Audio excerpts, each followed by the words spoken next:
Hey there. I wanted to take a quick moment and just offer a bit of a meditation on a few things. So I'm going to look at the book of Job through a liberatory lens, the solidarity of Christ, and the universal endurance of human suffering. It's a pretty vast list, I know, but I hope you stick with me as we examine some quotes spin on liberation and take a look at Gustavo Gutierrez's masterpiece called On Job.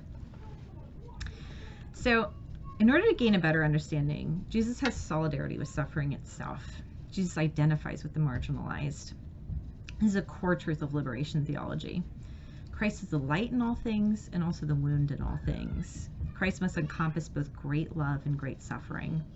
This is our objective reality as human beings. So according to Dietrich Bonhoeffer, the cry of Jesus is the Cantus Firmus, the leading voice to which all the voices of those who suffer unjustly are joined. And similarly, Bonhoeffer says, we are not to simply bandage the wounds of victims beneath the wheels of injustice. We are to drive a spoke into the wheel itself. Bonhoeffer was later charged with treason and executed by the Nazis. What does this say to you? Christians should be totally committed to the alleviation of human suffering and to the removal of its systemic causes. It's an obligation. This requires true compassion and an understanding of human history, along with a determination to be present wherever there is abuse of the innocent. What does it mean to you to not look away? According to Reinhold Niebuhr, love conquers the world, but its victory is not an easy one. Liberation theology speaks strongly and centers the concern for the poor and marginalized with the goal of political liberation. Liberation theology aims to address inequality. In Latin America, this is a moral response to the immense suffering of the poor and continues to be so. Liberation theology has appeared all over the world in different cultural contexts, and so I'll highlight a couple of quotes from a Black liberation theologian. From James Howell Cone, indeed our survival and liberation depend upon our recognition of the truth when it is spoken and lived by the people. If we cannot recognize the truth, then it cannot liberate us from untruth. To know the truth is to appropriate it, for it is not mainly reflection and theory. Truth is divine action entering our lives and creating the human action of liberation. He also said, unless God is participating in this holy activity, we must reject his love. This will also speak to the various interpretations of the book of Job. This quote embodies a righteous rage, a collective outcry against a crushing, oppressive machine we all endure. The Christian God is essentially redemptive, and Hegel's philosophy is essentially a philosophy of redemption, of a self-alienation that returns to self in victory. Hegel's Christianity strayed no further than the Aristotelian Neoplatonic reconstitution of Aquinas.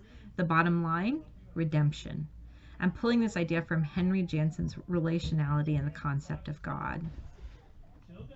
So ontologically, there's a lot going on with the notion of Christian redemption between sin and atonement, Jesus paying a price for the sins of all, etc. No matter where you fall on this issue, the liberatory essence must not be overlooked.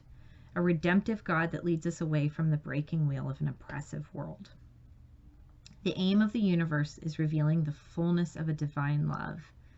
The world is the gristmill with which refines and reveals the heart of God. Have you caught some of the machine imagery being used here? Blaise Pascal, a mathematician and philosopher, argued that belief in God is to your advantage, so he offers this wager. Let us weigh up the gain and the loss involved in calling heads that God exists. Let us assess the two cases. If you win everything. If you lose nothing. Do not hesitate then. Wager that God does exist. So before moving into Gutierrez's interpretation of Job, I want to highlight the notion of the numinous, because it's important context for unlocking the experience of God in this text. It is an experience of mysterious terror and awe. It is a way to better understand the non-rational aspects of the holy or sacred, most particular to lived religious experiences.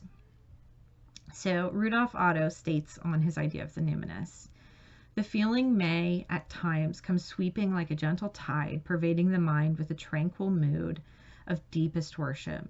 It may pass over into a more set and lasting attitude of the soul, continuing, as it were, thrillingly vibrant and resonant, until at last it dies away and the soul resumes its profane, non-religious mood of everyday experience. The numinous is present in all religions and is strongly represented in both the Old Testament and New Testament. It is at once terrifying and fascinating, a mysterium tremendum. The feeling of uncanniness reaches the fringes of the numinous, according to C.S. Lewis.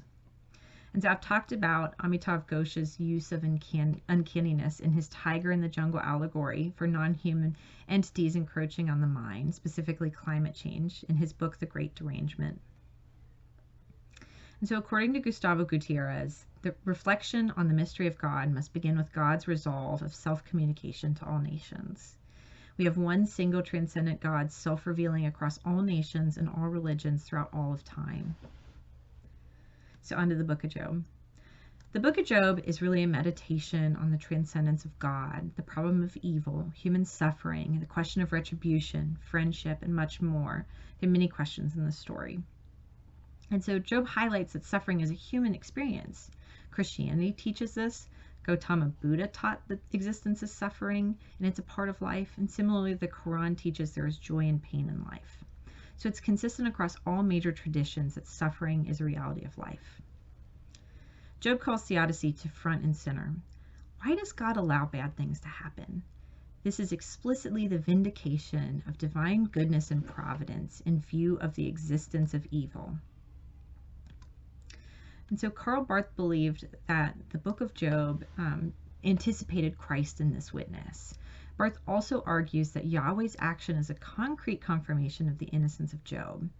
And Jung reads this as Job's moral superiority to Yahweh. And so similarly, Jung, in his reading, Answer to Job, finds that Yahweh experiences a major shift in the story of Job, which then puts humanity on the trajectory toward the incarnation. In a way, Job's experience changes the trajectory of the universe. So please take a look at the video I did on Jung's Answer to Job for a discussion that goes more deeply into this. So for both Jung and Gutierrez, there are two sides to God, and this is the profound message of Job. God is both an enemy and an arbiter.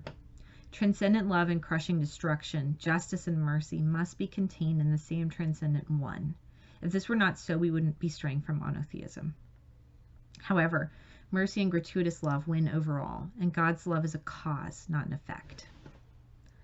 Often when we're interpreting God's monologues in the book of Job, we're so very quickly to see an irate God punishing Job for even questioning the divine will. But Gutierrez has really unearthed a totally different perspective, in my opinion. In Yahweh's monologues, God speaks to God's wild freedom and creativity and the respect God has for humanity. This is absolutely not an anthropocentric view at all, and actually hammers home the fact that humans do not, in fact, have dominion over the world. God highlights and delights in the wild animals and their own autonomy. So I'll read here from the book of Job. Is the wild ox willing to serve you? Will it spend the night at your crib? Can you tie it in the furrow with ropes, or will it harrow the valleys after you? Will you depend on it because its strength is great, and will you hand over your labor to it? Sections like this make it clear to me that man is not the master of dominion, but are one small part within the universe. And so I'll read from Job again. Or who shut the sea with doors when it burst out of the womb? When I made the clouds its garment and thick darkness its swaddling band. I want to drive home here as well the motherly imagery represented in these monologues, with several mentions of wombs, birthing, calving animals, etc. This is a God transcendent of sex and gender. God does not speak specifically to Job in these monologues, and therefore does not answer Job outright. It still speaks in a language that Job can understand through context and inference. God's response is rich with meaning. And so these monologues show the joy God takes in the act of creation. This joy harkens back to Genesis, in which God declares creation tov meod, very good. These monologues can also be read as witty, sarcastic, a gentle ribbing from a wise father, rather than the crushing of a human worm. And so Gutierrez raises the idea of a bohemian God, always just slipping by, unperceivable, calling to Elijah in the still small voice, passing by on the street unnoticed, a whisper. A perfect example here that I was thinking about is Tom Waits playing God in the movie Risk Cutters. It's really good. You should watch it. Because of God's great delight in humanity and the universe, God will not override human freedom. God has limited God's self in this aspect. We are free agents to do what we will. But part of this is the unbridled freedom we are bestowed, is understanding the unbridled freedom of others. Human freedom becomes a divine right in which we are not to impede upon the freedom of others. This could be argued as total liberation and therefore God's will for humanity. We are not to handcuff God, to put God in boxes, speak for God, or create our own image of a God that corresponds to our personal beliefs. Any attempt at bridling God will leave you with absolutely no understanding of God. God's monologues speak to the wild complexities of the natural life, an interdependent system that highlights the freedom and autonomy of those within, especially wild animals that man cannot tame. Overall, it celebrates diversity. There's a second monologue God follows with his beloved Leviathan and Behemoth, his playmates. He taunts, "Can you master them? Can you put the fish hook through the nose and ride them?" Leviathan and Behemoth, allegories for chaos and disorder or destruction that are still under divine control, are God's beloved creations and playmates. Again, we see that creation and destruction are unbridled forces that will the universe into existence. This must be welcomed into the equation. As Gutierrez says, there is evil in the world, but the world is not evil. There are chaotic forces within the cosmos, but the cosmos is not a chaos. God's love, like all true love, operates in a world not of cause and effect, but of freedom and gratuitousness. And there remains in the world perhaps an obstinate residue of the unknown. We are still far removed from a completely transparent universe. God resides outside the realm of temporal comprehension and reaches within. We reach our hands out and hope for some experience of the numinous. We welcome the uncanniness that emanates from a luminous darkness, allowing ourselves to feel the deep abyss and know that we are only a small part in the grand image of the cosmos. And for Paul Tillich, God could be understood as the ground of being itself. God as being itself is the ground of the ontological structure of being. He saw God as the ground upon which all beings exist. As such, God precedes being itself, and God is manifested in the structure of beings. All accounts of God are expressed through what we comprehend. Can we know God? For Tillich, the answer is clear. We can. And so I'm going to quote Einstein, even though it feels a little silly, but I think this is a very good summation. Try and penetrate with our limited means the secrets of nature, and you will find that behind all the discernible concatenations, there remains something subtle, intangible, and inexplicable. Veneration for this force beyond anything that we can comprehend is my religion. And so I'll close with this bit of a poem from Rainer Maria Rilke. Yet, no matter how deeply I go down into myself, my God is dark and like a webbing made of 100 roots that drink in silence. I know that my trunk rose from this warmth, but that's all, because my branches hardly move at all near the ground and just wave a little in the wind. All right, that's all I have today. Take care.